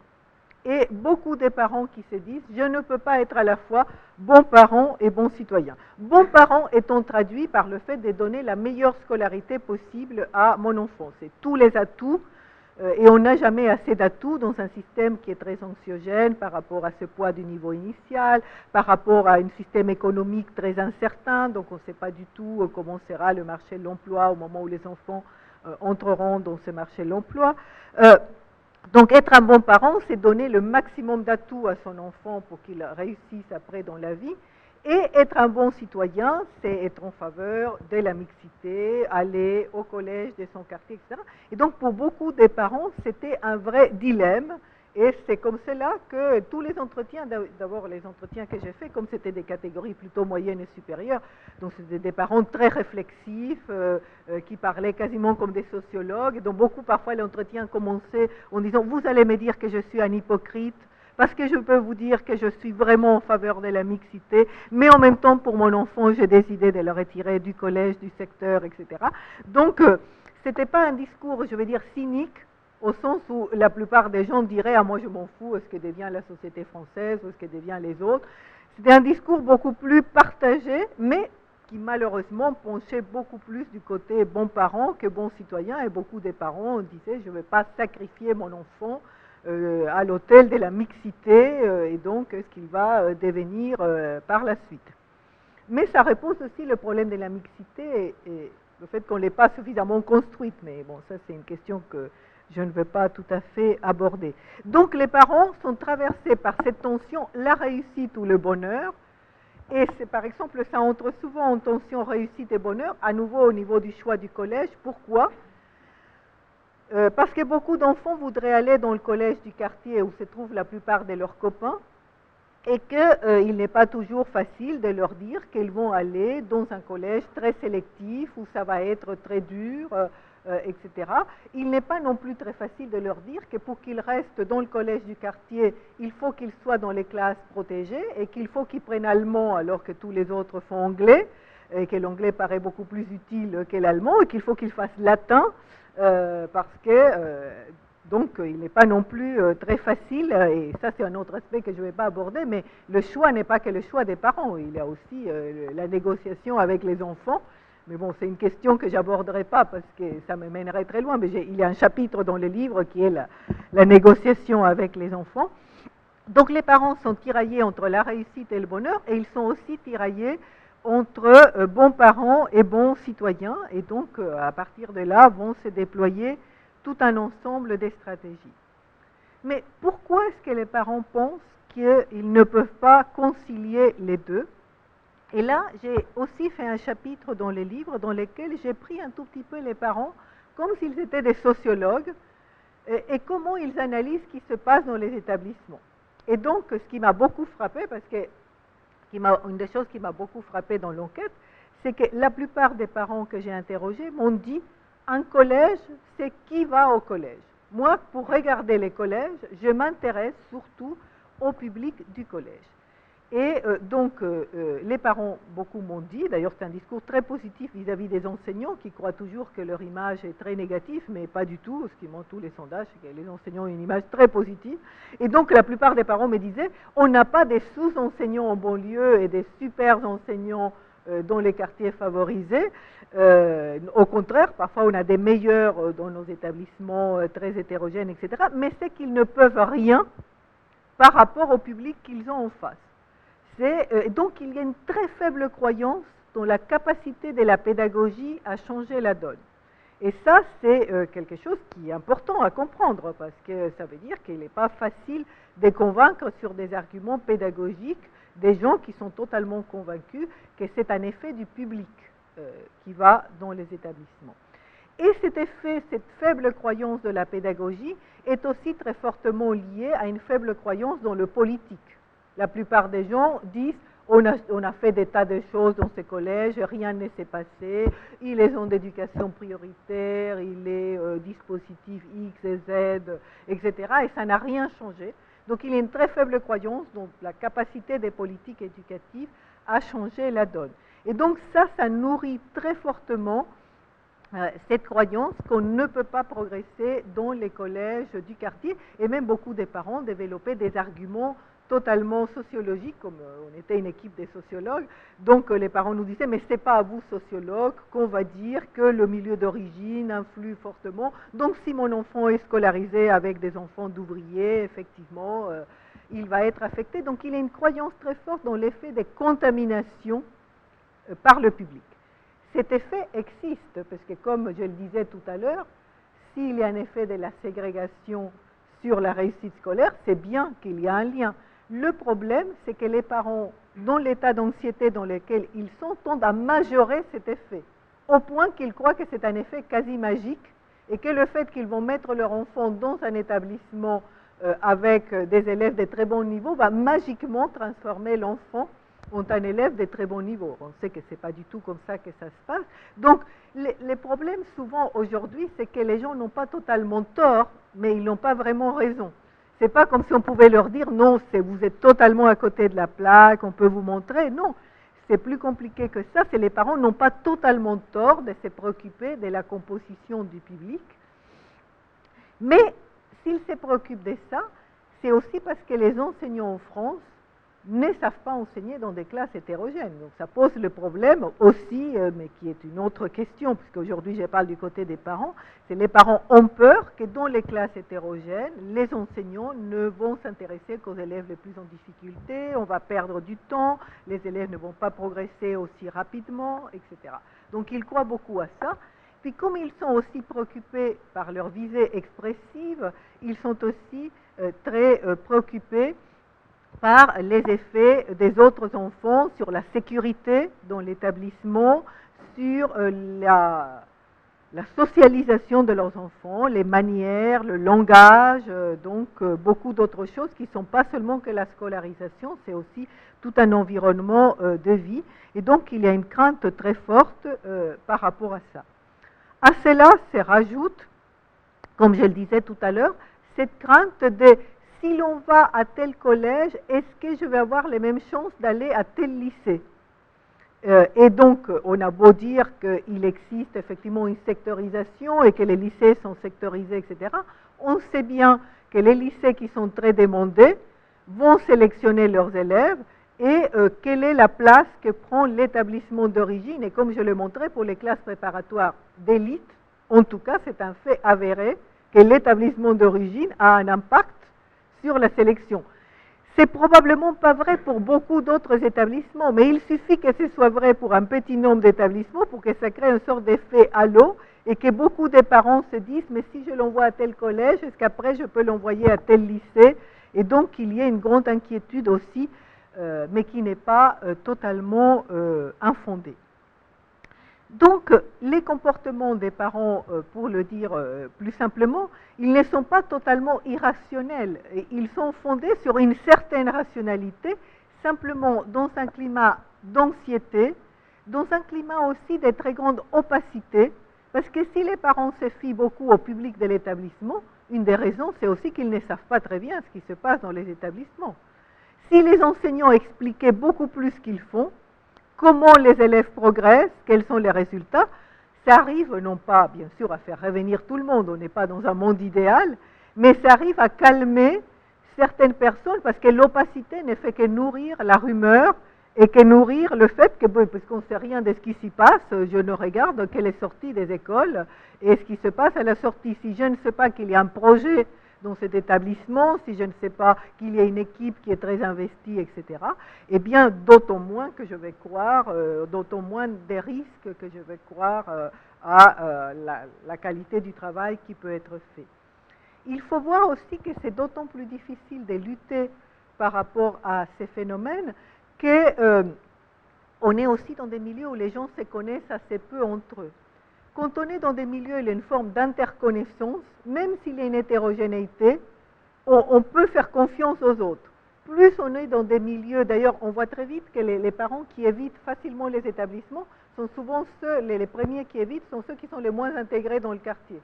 Parce que moins ils ont intégré, plus ils ont peur des autres, ils ne les connaissent pas, plus on est intégré, plus on fait confiance, on se dit, voilà, mais c'est des familles populaires, mais je les connais, je les vois, je les rencontre, je sais qu'il peut y avoir tout un ensemble de préjugés sur ces familles, etc. Mais plus on est dans des contextes urbains assez anomiques, eh bien plus on a peur, etc.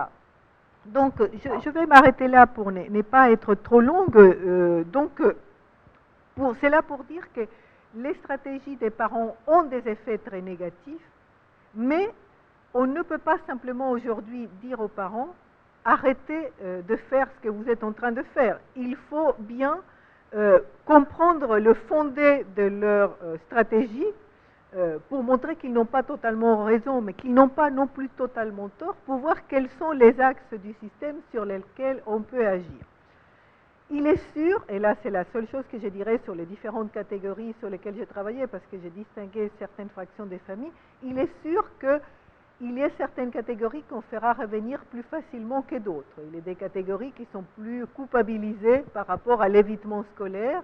Il est sûr que ce que l'on va faire revenir dans le type de contexte comme cette ville seront plutôt des parents des classes moyennes ou supérieures comme moi, c'est-à-dire plutôt de ce que j'appelais le pôle intellectuel des classes moyennes et supérieures, qui est plutôt en France un pôle adossé au service public et qui croit encore dans les valeurs du service public jusqu'à un certain point, qui croit dans les enseignants, et qui, sous certaines conditions, sera prêt à revenir dans l'établissement du quartier.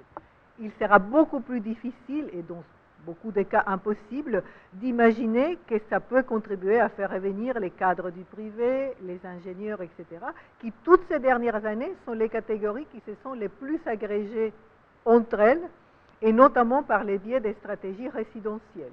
Donc ces catégories, elles sont déjà loin, elles n'habitent déjà pas dans le quartier très souvent, et quand elles y habitent, très souvent, leurs enfants vont aller plus souvent dans le privé, par la suite, etc. Donc toutes les fractions des classes ne peuvent pas, les politiques qu'on développe ne peuvent pas jouer sur toutes les catégories, elles peuvent jouer sur certaines catégories aujourd'hui. Voilà, merci.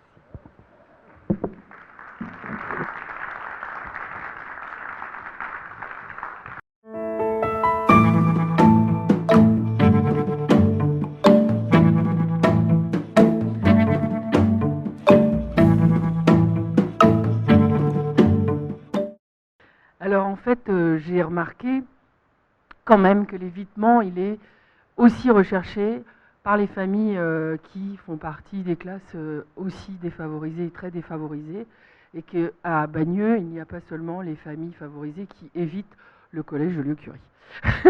Voilà. Et là, j'ai justement découvert qu'il fallait que je travaille sur plusieurs domaines, sur plusieurs axes pour faire revenir les élèves. Et de vous écouter, j'ai les bras qui m'en tombent. Et je me dis, j'ai encore du chemin. Voilà. Madame Mazzolini, donc moi je suis gestionnaire du lycée où vous vous trouvez. Et j'ai été contente que vous terminiez sur le fait que si les parents étaient rationnels dans leur stratégie d'évitement, parce qu'ils avaient bien fondé, on pouvait arriver quand même à les convaincre de revenir et c'est ce qu'on se disait avec mon chef d'établissement, en communiquant. Et je me rends compte, par exemple, oui, nous, dans ce lycée, nous sommes en ZEP, mais il y a plein de projets.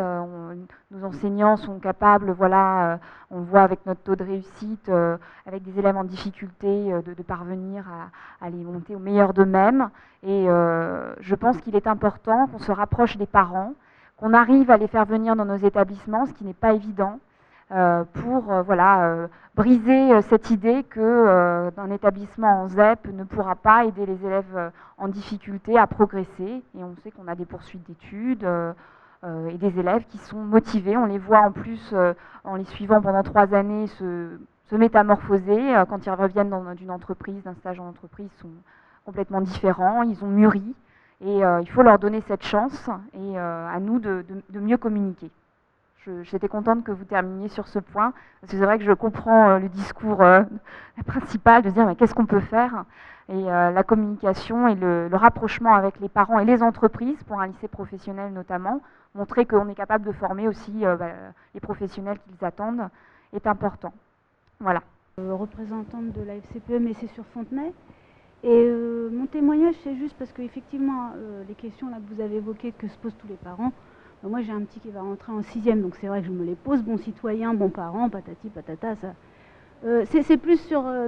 donc là, c'était en fait, je voulais donner un petit exemple de ce qui se fait.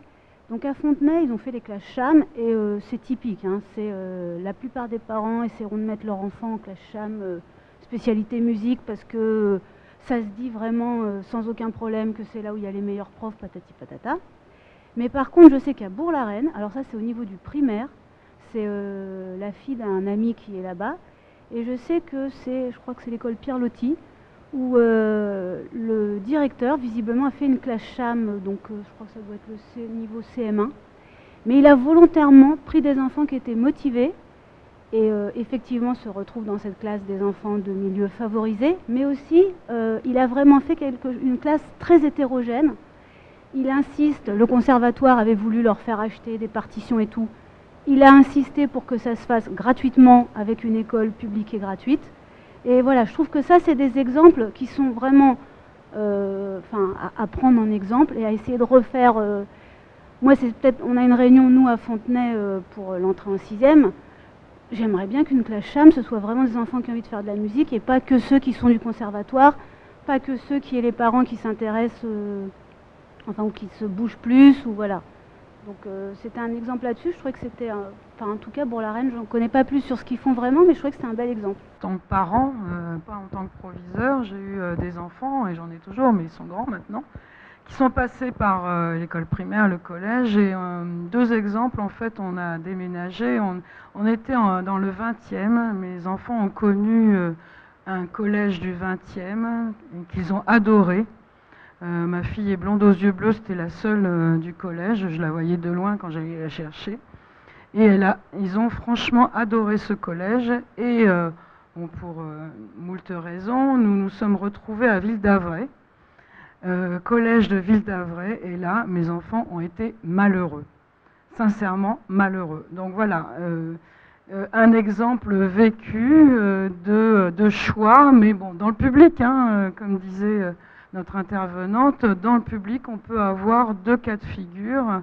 Un cas de figure où la population n'est pas mélangée dans le 20e, hein, je ne vais pas dire qu'il y avait un gros mélange dans le 20e, mais où mes enfants étaient heureux parce qu'une équipe pédagogique très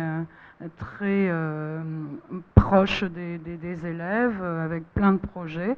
Et puis un autre collège où les exigences étaient évaluatives, hein, il fallait les notes, etc. On ne faisait pas trop attention au bien-être des enfants. Et voilà, un grand malheur pour mes enfants. Voilà. Bon, ça ne les a pas empêchés de continuer leurs études après, mais je crois qu'il faut qu'on soit prudent sur le choix en fonction des milieux. J'ai plutôt envie de rebondir effectivement sur 2 leviers qui nous sont proposés.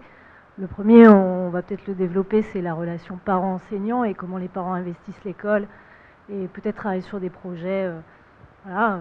Donc, déjà, est-ce que les parents sont en capacité, est-ce qu'on leur ouvre l'école? Voilà, c'est peut-être une question qu'il faut poser. Je ne sais pas si les situations sont identiques d'un établissement à l'autre. Et après, j'avais aussi envie de savoir en fait votre ressenti sur l'idée qu'aujourd'hui on observe un desserrement parisien avec l'arrivée en proche couronne de justement ces classes plus moyennes, supérieures. Et est-ce que vous pensez que justement le fait qu'on travaille et qu'on travaille sur le vivre ensemble, ça ne va pas favoriser aussi peut-être, ça ne va pas être un levier de la mixité sociale dans nos écoles? Je voulais vous dire, moi j'ai écouté avec beaucoup d'attention tout ce que vous avez dit, et je crois qu'on est véritablement, en tout cas pour nous, pour ce qui nous concerne, en plein dans le sujet. Voilà, c'est véritablement un état des lieux qui correspond à ce qu'on peut vivre au quotidien sur la ville de Bagneux. Vous avez évoqué une question, un sujet très intéressant quand vous avez parlé de colonisation de la part de parents et de l'effet positif, en tout cas de parfois la colonisation positive qui est le fait que des parents s'investissent pour faire en sorte qu'il y ait cette mixité sociale dans ces écoles ceux qui sont attachés justement à la question du service public et à l'école du secteur. Et c'est vrai qu'on a dans notre commune des parents qui fonctionnent comme ça. Et c'est, j'ai envie de dire, une richesse pour notre ville. La question qui se pose maintenant pour les politiques, en tout cas pour les élus, c'est comment on peut accompagner ce choix et de ses parents, comment on peut les aider en tant qu'élus. Voilà, parce que on a parlé tout à l'heure de communication, vous l'avez relevé, c'est en effet c'est la communication qui permet de valoriser les établissements, de montrer pourquoi en effet les classes hétérogènes sont un plus pour tous les élèves. Et d'ailleurs à ce sujet, la question qu'on peut se poser, c'est comment on arrive à faire comprendre à des parents qui auraient envie que leur enfant aille dans une autre école en se disant ça sera meilleur pour lui là-bas, comment lui faire comprendre que cette mixité, ces classes hétérogènes apportent aussi à leurs enfants un plus. Pas uniquement aux enfants qui pourraient être peut-être en difficulté, mais aussi à ceux qui ont un parcours scolaire correct ou voilà, sans trop d'embûches. Donc la question elle se pose parce que c'est souvent ça qu'on nous renvoie à la figure dans nos communes. Je voulais répondre à madame qui a pris la parole en se demandant si tous les parents de toutes les classes sociales, à moins que j'ai pas compris le questionnement, peuvent s'investir dans un collège. Moi, pour l'avoir fait, je peux vous dire que oui. J'étais directrice d'un collège à Nières, qui est à peu près la même population qu'ici. J'ai ouvert le collège aux parents dans des forums de parents et où j'ai invité des partenaires à répondre aux parents sur des questions d'éducation, mais pas seulement. Et je peux vous dire, il y en a eu de plus en plus qui sont venus et beaucoup de classes sociales défavorisées. Les mamans rentraient et avec les papas, et j'ai eu de plus en plus de papas. J'ai fait cette expérience sur 1 an et demi. Hein. C'est pas non plus, enfin, je peux pas faire une généralité, mais je vous assure que quand j'aurai bien compris comment fonctionne Bagneux, je fais la même chose à Joliot-Curie. On a quand même sur Bagneux justement une bonne part de population qui se pose cette question que vous formulez très bien avec bon parent ou bon citoyen. Et moi, pour être sur l'école depuis 14 ans, on a fluctué dans la fuite entre le CM2 et le collège, entre, je dirais, du 10-15% que je juge incompressible à du 50% certaines années. Et pourquoi? Parce qu'il y a beaucoup de parents qui venaient très, très librement nous en parler. Il y a ceux qui disent qu'ils vont partir de toute façon, qui partent même des fois avant pour préparer le privé en CM1 ou en CM2 en disant c'est pas vous, hein, vous êtes très bien, mais on part parce que vraiment, voilà. Bon, cela, je pense que de toute façon, il y a une partie des gens qui partiront, mais on a sur Bagneux une population comme ça, justement en classe moyenne ou supérieure, qui aurait envie de rester et qui se pose vraiment la question et qui nous en parle moult fois et qui ont ce souhait. Donc on a une possibilité.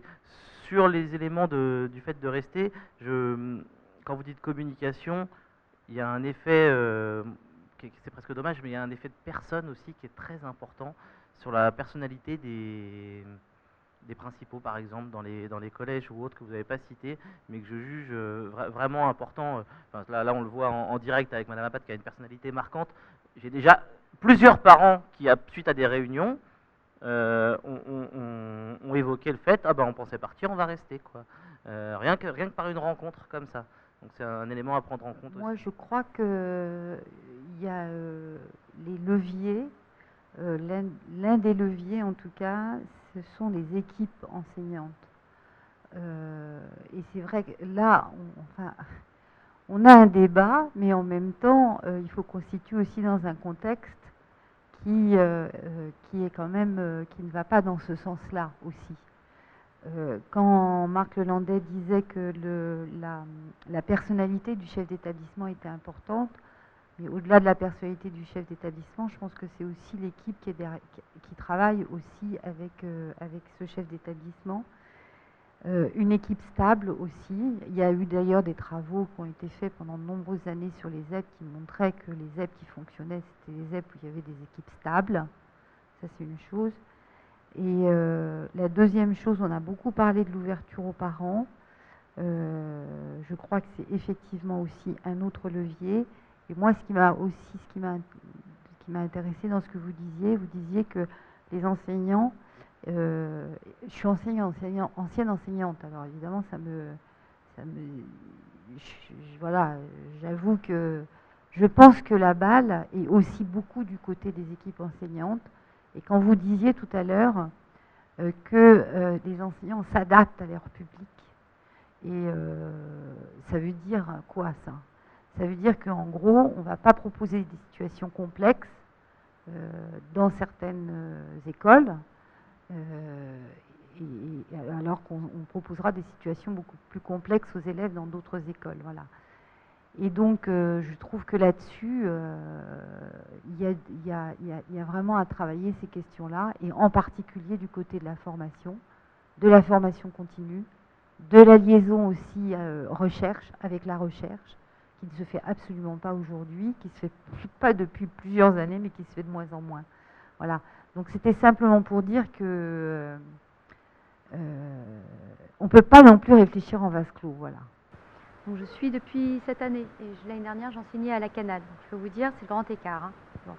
Alors, une constante, j'ai étudié un petit peu le rapport de PISA, et il y a une chose qui est fondamentale, c'est le calme en classe.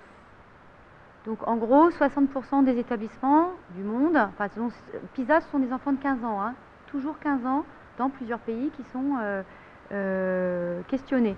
Et ils se disent, ils travaillent dans le calme. Aucun ne vient de France. C'est-à-dire qu'en France, on n'étudie pas dans le calme. Et il faudrait vraiment qu'il y ait des études qui soient faites et que l'accent soit vraiment mis sur le calme. Et je pense que ce qui pêche le plus dans nos établissements à Bagneux, c'est le silence en cours. Mais je vous rassure tout de suite, à la Canale, c'était aussi le bordel parfois. Hein. Et moi qui suis autoritaire, j'avais aussi du mal. Donc ça, c'est vraiment extrêmement important. Il faudrait qu'il y ait un slogan, qu'il y ait une grande campagne de fête sur on se tait en cours et on écoute l'enseignant. Et après, on pose des questions, etc. Mais on arrive à l'heure. Le bien, ce qu'avait dit le proviseur d'ici, hein, le savoir-être, c'est fondamental, vraiment fondamental. Et il faut attendre les classes préparatoires, où mes enfants sont grands, pour que quand il y en a un qui tousse, tout le monde dit chut. Voilà. Mais avant, même en terminale S à la Canale, ça parle. À Marie Curie, mes enfants étaient à Marie Curie. À Sceaux, c'est pareil, hein. Ça parle. Vous voyez? Et je pense qu'il y a une énorme perte d'énergie et de savoir à cause de ça. Et si les parents pouvaient aller dans le sens des enseignants là-dessus et pas dire non, mon enfant n'a pas parlé, si, il parle, comme tous. Voilà. Donc, moi, j'arrive pas à savoir comment on peut faire obtenir ça. Hein. Voilà. Je reprendrai très rapidement l'école de la République qui effectivement était basée surtout à un moment donné sur les apprentissages et l'accumulation et le développement des apprentissages, hein, avec des résultats palpables par rapport à cette accumulation de savoir et d'apprentissage. Voilà, je vous pose la question un petit peu de savoir si, par rapport à cette option un peu politique, à un moment donné, on voit que Célestin Freinet, par exemple, a été rejeté de l'éducation nationale parce qu'il avait une pédagogie très très ouverte, et savoir s'il n'y a pas un glissement entre cette notion d'accumulation d'apprentissage avec un besoin immense maintenant pour une grande partie des élèves de socialisation et de véritablement apprendre cette citoyenneté, cette socialisation. Voilà. Je crois qu'il y a un glissement progressif et qu'il y a un équilibre à trouver entre les deux, puisque l'apprentissage, bien sûr, le développement des apprentissages sont toujours nécessaires, bien entendu, mais de voir un meilleur équilibre. Voilà, et je pense que notre société a un petit peu glissé sur ces questions-là. Voilà, je voudrais savoir aussi ce que vous en pensiez. On sait qu'un certain nombre d'enfants, et c'est notamment ce qui arrive à une partie des familles populaires qui font des choix parfois très ambitieux pour leurs enfants et leurs enfants ne s'intègrent pas bien parce qu'il y a des milieux qui sont difficiles à s'intégrer. Déjà pour le niveau scolaire, des enfants qui parfois étaient les premiers de la classe dans certains établissements se retrouvent en queue de classe, etc. À quoi se rajoute parfois le fait qu'on va leur dire vous venez des banlieues. Moi, parfois j'avais interviewé des gens qui...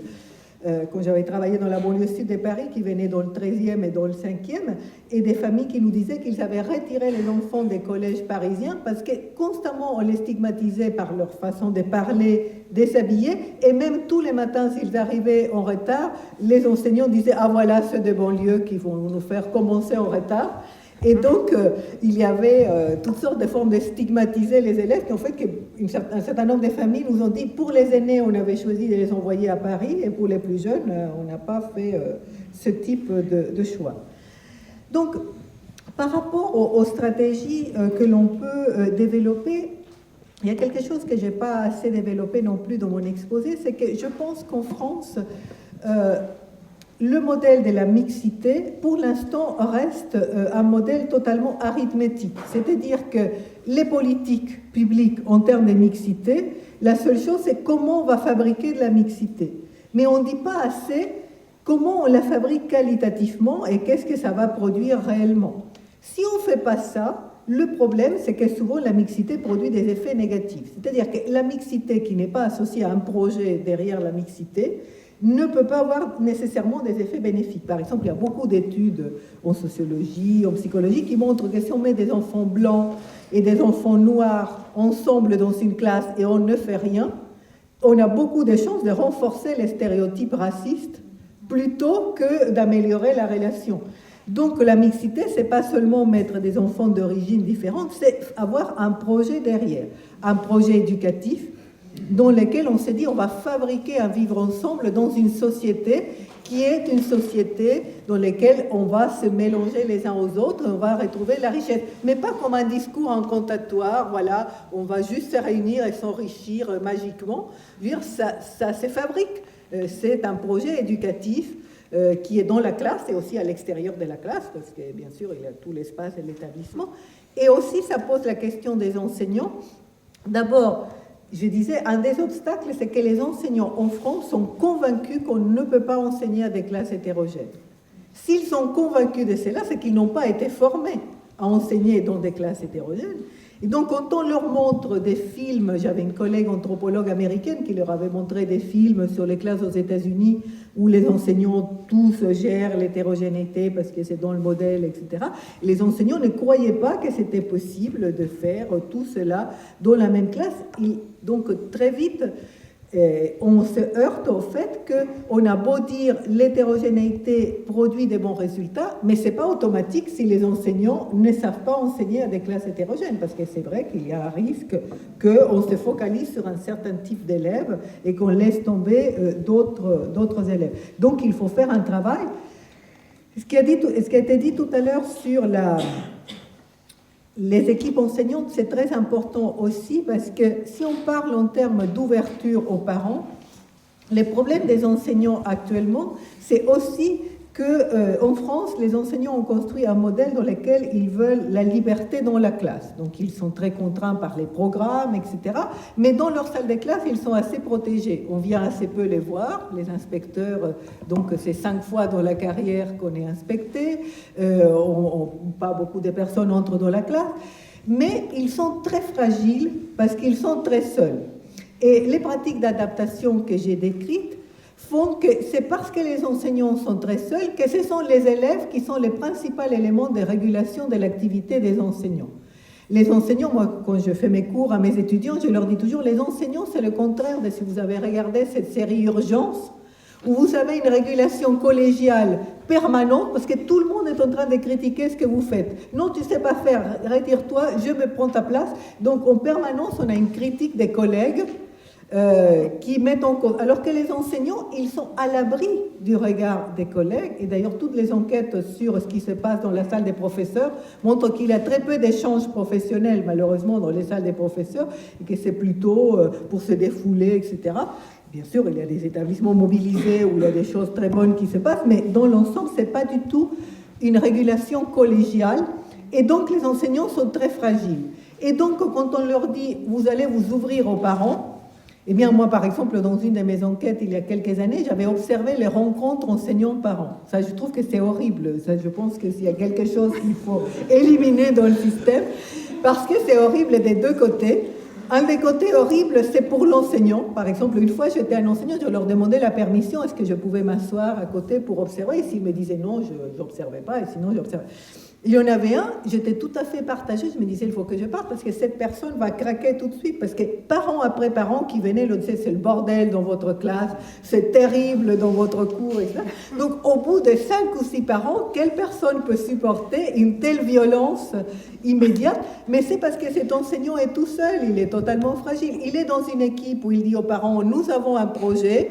Cette année, le projet n'a pas tout à fait marché comme on voulait. On a tel type de problème. Et il y a une équipe soudée qui répond aux questions collectivement, etc.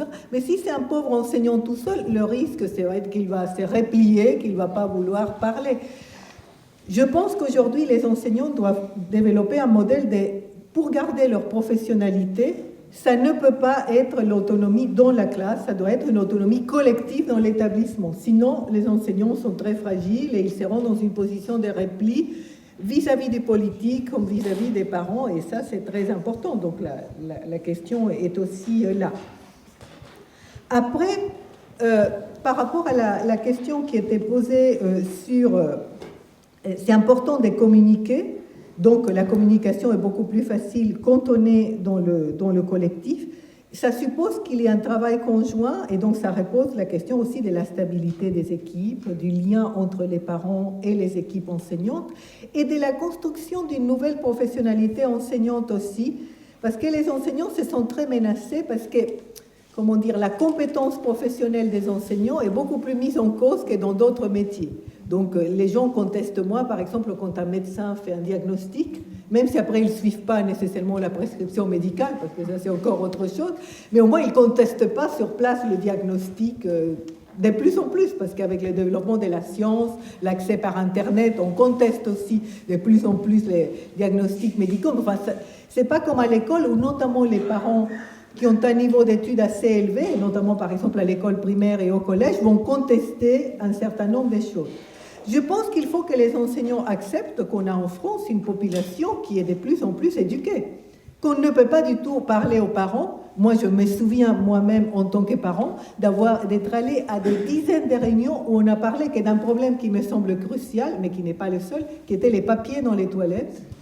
Et c'est la seule chose dont on estimait que les parents étaient dignes d'avoir un avis là-dessus, problème jamais résolu, qui est un problème que personnellement je pense très sérieux, sincèrement, parce que pour les enfants c'est pas du tout marrant de n'avoir pas du papier dans les toilettes, mais je pense que la plupart des parents qui étaient là, y compris des parents des milieux populaires, parce qu'en France les milieux populaires maintenant sont des niveaux d'études plus élevés, sont tout à fait capables de s'exprimer sur un certain nombre de choix pédagogiques. Et donc, il faut que les enseignants gardent leur professionnalité, c'est évident, moi je suis très respectueuse de la professionnalité et l'expertise professionnelle, mais elle ne peut pas être, et c'est de même pour les politiques, quand je vois comment les inspecteurs d'académie parlent aux parents, je me dis, c'est comme s'ils étaient au 19e siècle. Ils ne se rendent pas compte qu'ils sont une population beaucoup plus éduquée, qui a beaucoup plus d'informations par ailleurs, qui lit les classements PISA, qui lit les rankings, et ils tiennent un discours comme si c'était vraiment des administrés totalement subordonnés. Je pense qu'il faut tenir un autre discours. Les lignes de partage entre les experts et les usagers se sont déplacées.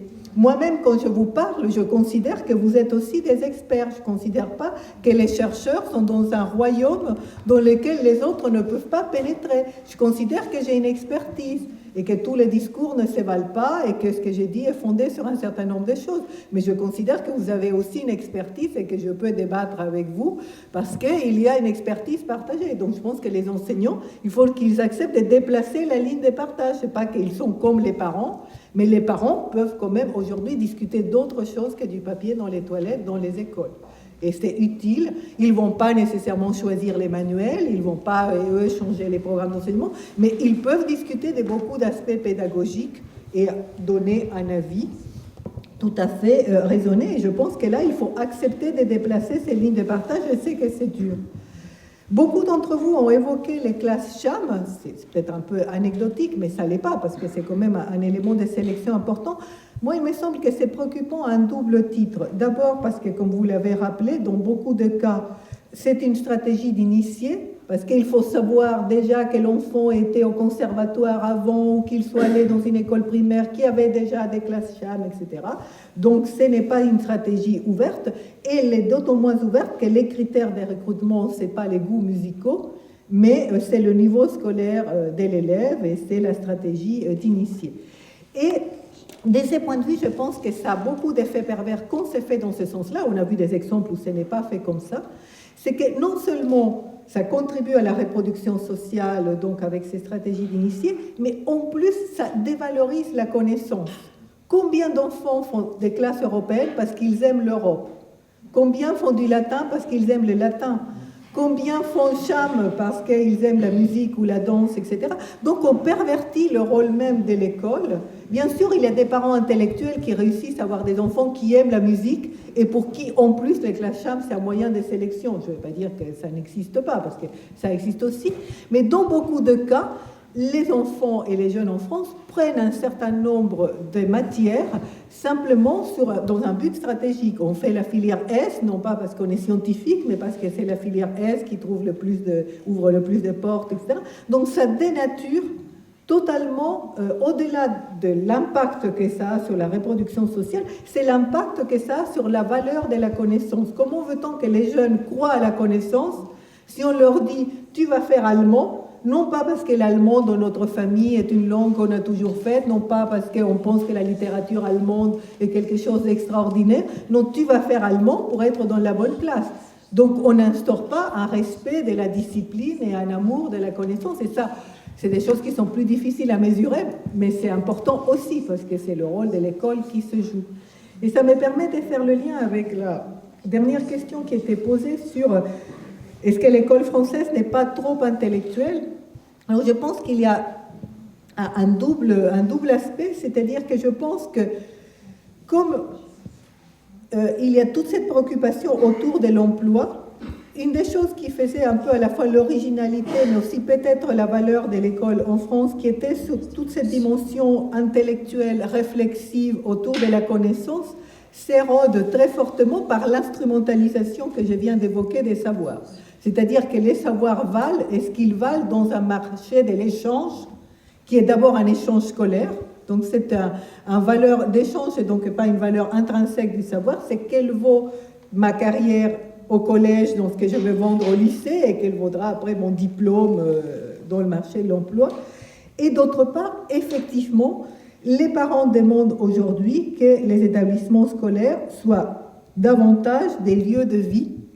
Et donc, effectivement, il y a une demande. Et par ailleurs, ça pose le problème par rapport à la question qui est évoquée du calme dans la classe.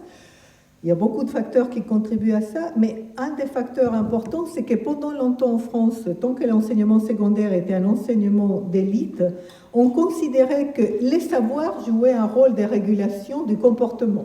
C'est-à-dire, c'était parce que les élèves adhéraient au savoir. Si vous lisez par exemple le cours que Durkheim donnait aux instituteurs, donc parce que les livres de Durkheim en éducation et sociologie, l'éducation morale sont les cours qu'il donnait aux instituteurs, etc. Tout sa thèse très forte, c'est qu'il n'y a pas à avoir de la discipline en tant qu'une matière à part, c'est que la discipline, c'est de faire entrer les élèves dans le savoir. Et une fois que les élèves sont entrés dans le savoir a un rôle de régulateur des conduites. C'est parce que les élèves entrent dans cette logique-là, ils sont calmes, ils écoutent, parce qu'ils adhèrent. Le problème aujourd'hui, c'est qu'on est confronté à beaucoup d'élèves qui n'adhèrent pas au savoir. Et les raisons pour lesquelles ils n'adhèrent pas au savoir sont multiples. Elles peuvent provenir de la famille, elles peuvent provenir d'une forme de socialisation dans le rapport au savoir, mais elles proviennent aussi très fortement, c'est ce que j'ai beaucoup étudié dans mon livre « L'école et la périphérie », un élève qui échoue, un élève qui a des difficultés, eh bien, il n'adhère pas automatiquement. Et effectivement, j'ai constaté ces phénomènes, cette sorte de brouhaha, des chahuts permanents qu'il y a dans les classes, qui n'est pas totalement du chahut, mais qui peut très vite le devenir dans des classes où il y a des élèves en échec, etc. Parce que les élèves n'entrent pas dans la logique de l'enseignant, ils n'entrent pas totalement dans les savoirs. Mais c'est vrai que ça touche aussi des jeunes de milieux favorisés. Et là, ça pose d'autres questions qui sont le fait qu'aujourd'hui, le rapport à Internet, le rapport à la télévision crée une autre forme qui fait que la tolérance que l'on a à écouter une personne pendant longtemps sans parler, à ne pas faire 2 ou 3 choses à la fois, a diminué. Bon, ça sort un peu de mon domaine des compétences parce que je n'ai pas du tout travaillé sur ces questions, mais il y a quand même un certain nombre de travaux là-dessus. Donc c'est vrai que c'est plus difficile aujourd'hui d'obtenir cette adhésion, ce silence magique, etc. Et que effectivement, il faut développer plus de mécanismes pour faire entrer les élèves dans les savoirs que ce n'était le cas autrefois. Je crois que j'ai à peu près répondu, mais peut-être si vous avez encore d'insatisfaction. Ah oui, pardon, il y a une question qui était sur la personnalité des individus. Effectivement, que ce soit les principaux et le fait du type de discours qu'ils peuvent tenir pour convaincre les parents, ou que ce soit dans les écoles primaires, souvent on peut, quand on fait des statistiques, on voit souvent que les élèves qui évitent le collège viennent tous de la même classe du primaire et que c'est souvent un instituteur qui les a conseillés de partir et qu'il y a un effet instituteur qui est un effet massif pour les classes populaires. Parce que les classes populaires croient beaucoup aux enseignants. Les classes moyennes et supérieures, elles vont se référer aux autres parents, elles vont consulter les palmarès, elles vont faire d'autres choses. Mais les classes populaires, elles croient beaucoup aux enseignants. Si l'enseignant lui dit « évitez le collège du secteur », eh bien, il est évident que les parents vont être totalement convaincus. Si cet enseignant, en plus, n'aimait pas ses propres enfants dans le collège du quartier, ça jouera en plus un rôle de modèle. Donc oui, il y a bien évidemment un rôle des personnes qui jouent dans un système dans lequel on sait que l'activité de l'enseignement suppose l'engagement des personnes. Donc il est tout à fait normal qu'il y ait un effet de la personne. Ce n'est pas du tout étrange. Merci beaucoup, Madame Van Zanten. Merci à toutes et à tous.